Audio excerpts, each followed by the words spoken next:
Hello and welcome to TTALK 101. I'm your host, Kennedy Monroe. Welcome to 2021. We're back coming to you every Thursday right here on wherever you listen to your podcast. Um, and just know that you are loved, you're valid, and you're beautiful. And welcome to 2021. And of course, we're having our fabulous Trans Thursdays. That's right, Trans Thursdays with Tea Talk 101. So every week, a new episode will launch on Thursdays. And of course, Tea Talk 101 is originally, stands for Trans Talk 101. But if you're not trans, don't worry about that. It's okay. Trans Talk, Tea Talk 101 is for everyone. So, thank you for joining us. Of course, I'm your host, Kennedy Monroe.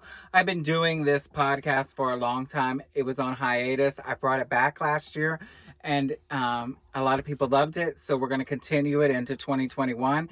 We're going to talk about entertainment. We're going to talk about serious stuff. We're going to talk about whatever it is that relates to trans LGBTQIA plus community, but also entertainment. What's on TV? What are we watching? What are we loving? What am I loving?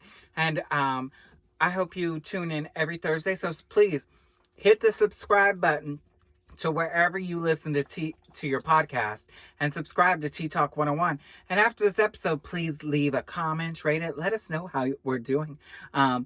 Follow us wherever we are, but make sure you can catch me on Twitter, you can catch me on Facebook and TikTok under Kennedy Monroe, or you can follow me on Instagram under just Kennedy.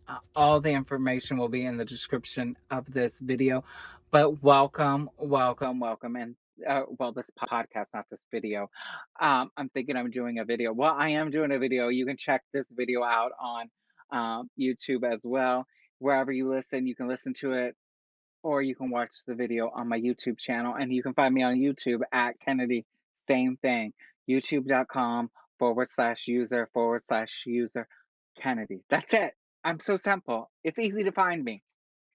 Well, anyway, I thought that we could start off 2021 with what happened this past Friday with the debut of season 13 of RuPaul's Drag Race. Now, I know a lot of trans people do not like RuPaul's Drag Race. I get it. I have my issues with RuPaul's Drag Race as well. So, for Miss Bitter Betty, trust me, I'm with you on everything you say. I know you may not be listening to this, but I just want you to know I'm with you on everything you say. I watch RuPaul's Drag Race not for RuPaul. I watch it for the girls, and a lot of times it's people on the show that I've known for a while or I'm a fan of. So it's fun to watch them on TV. Of course, who would not want to be on a competition? I mean, I would love to be on a competition show like that. And so this season 13, we have some fabulous queens. I'm going to tell you in a little bit some of my favorite queens of the first episode. And we'll run down so a recap of what happened. But also, spoiler alert, we will be saying some things that happened. So if you have not watched RuPaul's Drag Race, stop right here, stop listening, move on, and come back later after you've watched the episode. Um, but I feel like RuPaul has to change with the times, and a lot of us trans girls have been saying that he needs to change. He needs to be more inclusive, because you got the Boulet brothers who are using drag and cis female performers in their competition, and RuPaul still using cis men to do drag in his competition. And season 13, he did bring a trans person on the show, which is GotMikk.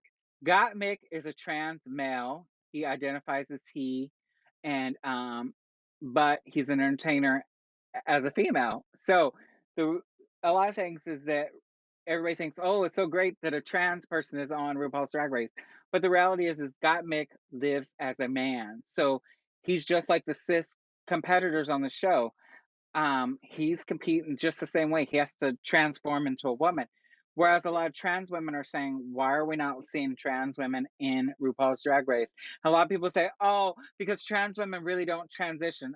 Excuse me, hold up. If you ever see me in daytime with no makeup on, and then you see me get glammed up for the stage to perform, all those sort of things, you would see that trans women have to work just as hard as the cis men we perform next to, just like the drag kings, the cis women, all those sort of things. It takes time to do drag. Drag is not just about changing genders. Drag is about creating a fantasy, becoming something more than you are. Half the time, the stuff I do on my makeup videos, on drag, on my performances, on my shows when I perform here in Houston, most of the shows I do are an illusion show. I do illusions of celebrities. So I have to embody a celebrity like Kelly Clarkson, Adele, whoever I'm doing, I have to embody it. That is drag. That is drag. Drag is layers. Um, Putting on a costume for a cosplay event is drag. It's drag. So when we when we exclude trans women from the narrative, we are hindering so many stereotypes that go on and why trans women are murdered every day. So trans women, I will just say this. Majority of the girls on the show have been influenced or inspired or been mentored by a trans woman. I guarantee you that. Look at Kamala Hall. Look at last year's winner, Jada Essence Hall. Both those girls have a drag mother who is no longer with us, Taj Mahal, who was a trans performer. I love Taj Mahal. I got to work with her when I lived in Chicago. I got to be around Taj Mahal. Amazing, amazing entertainer, amazing person, amazing human being. And she was a trans entertainer, a trans showgirl. If you go to Chicago, so many trans girls work at the Baton, work at the I mean, you got Mimi Marks, you got Erica Andrews, you got some of the best showgirls in the business are trans women. And a lot of those girls on the show have been inspired or influenced by a trans woman. I mean, look at Roxy Andrews. Her drag mother was Erica Andrews, one of the most famous trans women entertainers of our time. So for me, if it wasn't for trans women, I would not be where I am today. Trans women have molded me, have sculpted me, have groomed me, have made me a better human being.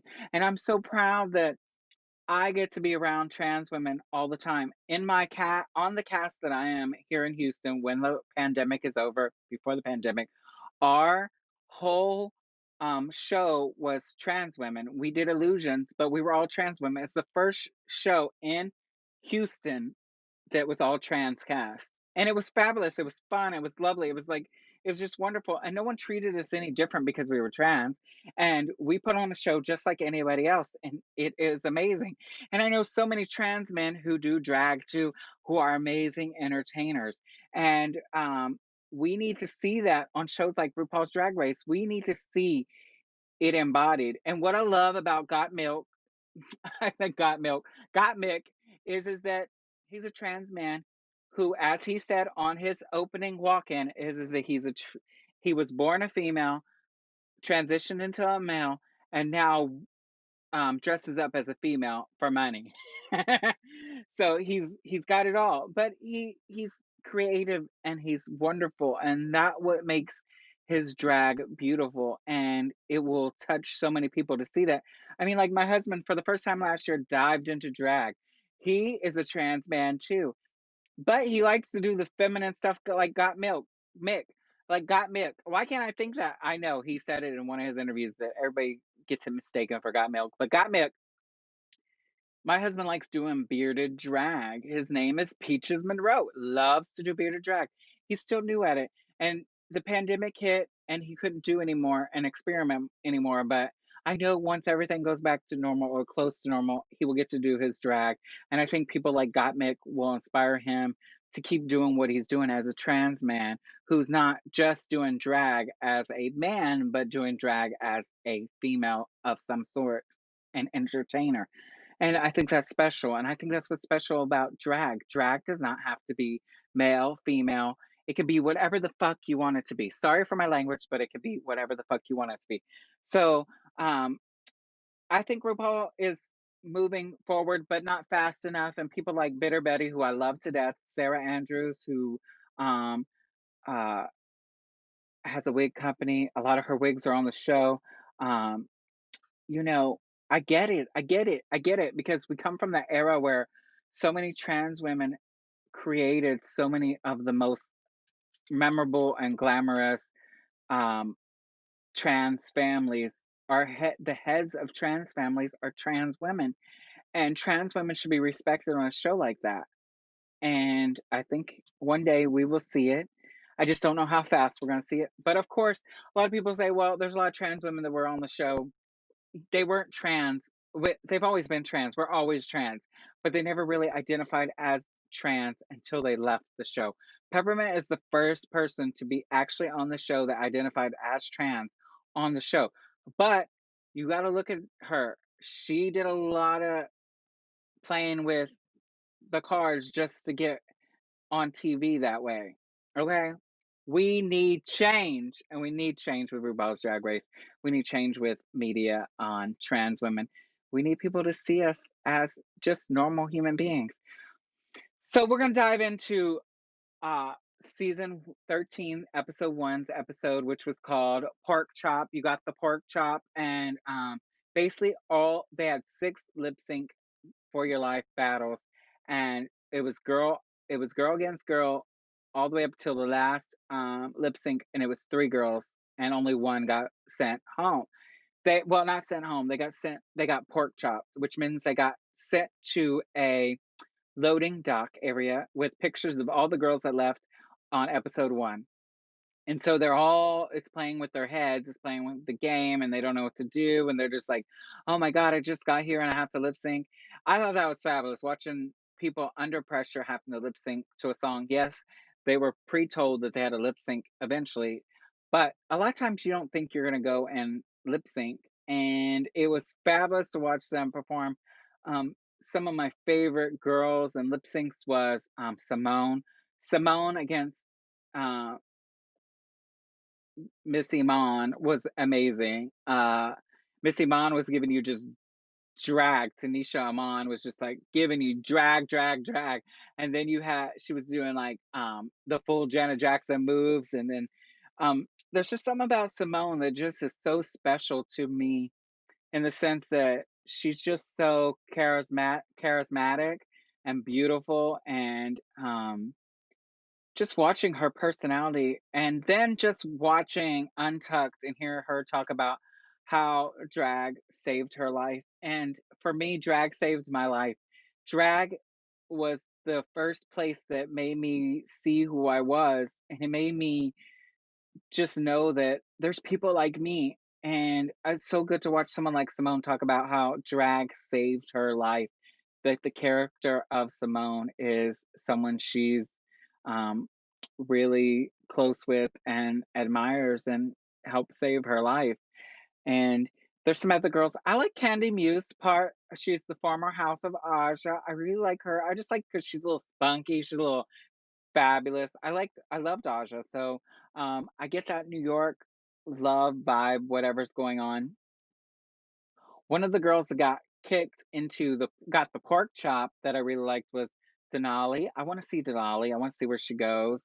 Um, Kimora Hall. I don't know how I'm gonna feel about Kimora Hall. I don't know Kimora Hall. I know her. I know her drag mom. I don't know her. I don't know. I felt like she was just a little snooty, and maybe that will change, or maybe it's just whatever. We all have our opinions of people, and she just I just didn't feel something from her on this episode, so I'm hoping I, I'll get to see more and feel her and grow with her. GotMikk, of course, loved GotMikk. I just loved how outgoing he was, how fun he was, and being a makeup artist, a celebrity makeup artist, and watching him actually spontaneously have to lip sync for his life was so amazing. So I love GotMikk. GotMikk, of course, did not get the pork chop. Uh, and let's see, who else did I like that episode? I mean, there was not really any girls that I really just was like, oh, I don't like them. I just loved it. I loved Tani, Missy Mon's story of having cancer, being cast on season 12, and finding out 2 days after she got cast, that she would have to start radiation and that she was not going to be able to be on season 12. So she's back for season 13, and she didn't win her lip sync. And so she got pork chopped, and she's kind of upset. So I can't wait to see what happens on the next episode, like, how does it play out to is it like two groups and they're like in groups and they compete against each other and that kind of thing. That's why I think it's going. I'm not sure, but that's my thought, being that I've watched RuPaul's Drag Race since season one, and talking to some of the girls that have been on the Drag Race, about how things work. So I think that's what it is. So Candy Muse, I'm really looking out for Candy Muse. I kind of really like Tina Burner. In some sense, I like Tina Burner a lot. Rose, I don't know. Rose, she wasn't bad. She's better than Jan. So we'll see what happens with that. Olivia Lux, loved Olivia Lux. I love when the girls that have been doing drag for a short period of time come on the show and just really bloom and blossom. I think Olivia Lux might be like my uh, Heidi in the closet from last season. I don't know. There's a few girls that I feel like are gonna be like little Heidis in the closets, and they're gonna bloom and blossom this season, and I can't wait to see that. Let's see what else. Who else do I like? I like Tina Burner. I think Tina Burner will be fun to watch. She's seasoned, so we'll see what happens with that. And I just really think it's a good episode. I really think that we as LGBTQ people, we can watch these kind of shows, but we should also fight to have inclusion on shows like this, and we should keep pushing RuPaul and the rest of the um, girls and the cast to speak out about having trans representation, not just GotMikk, but like female trans and also cis performers on the show. And let's show a variety. Everybody compete, everybody can have fun, and everybody can be amazing. And we have to just show everybody that that's what it's all about. So I think if we keep pushing in this direction, we're going to see change. People are saying that All Stars season three is going to, or four, whatever we're on, I don't know what All Stars we're on, is going to have Sonique, which is a trans performer. Maybe Peppermint. Oh, love Peppermint. I would love to see Peppermint on All Stars. So you never know what you're going to see, but just know that I'm so excited about this season. I'm hoping to see that drag blooms and blossoms in 2021 and that we see change. We not see change just in what we consume as LGBTQ people, but also as just consuming, you know, better things and pushing the envelope and making it a better world for not just one type of person. But we also should not go out and bash these girls that go on this show because the color of their skin. We need to support these girls who go out and put their personal self on TV, and we should be proud of them and support them and not be evil to them in a tweet or send them nasty, hateful comments. I mean, this year alone, seeing all the nasty comments some girls from RuPaul's Drag Race get is just un unbearable, just horrible. So I want to see change.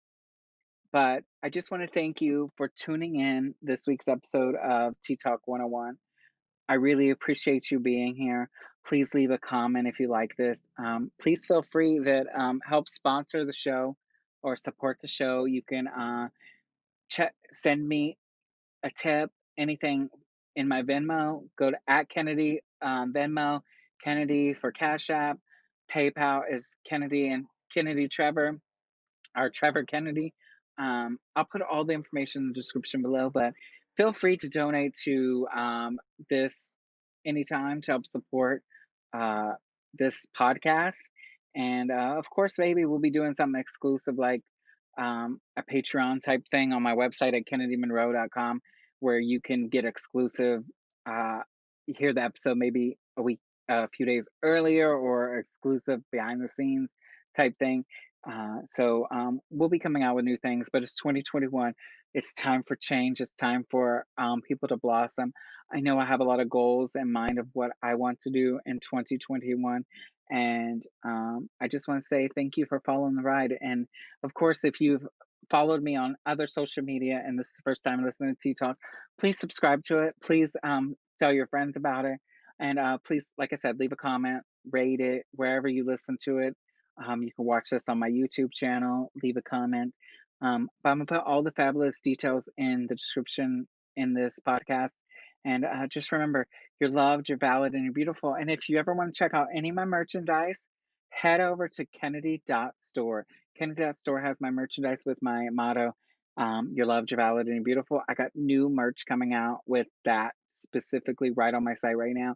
Different styles, different designs, but also some merch with my face on it that you might love and all those beautiful things. But so have a wonderful, wonderful week, and we'll see you next Thursday right here on TTALK 101 for Trans Thursdays. And of course, who knows? We'll talk about RuPaul's episode next week.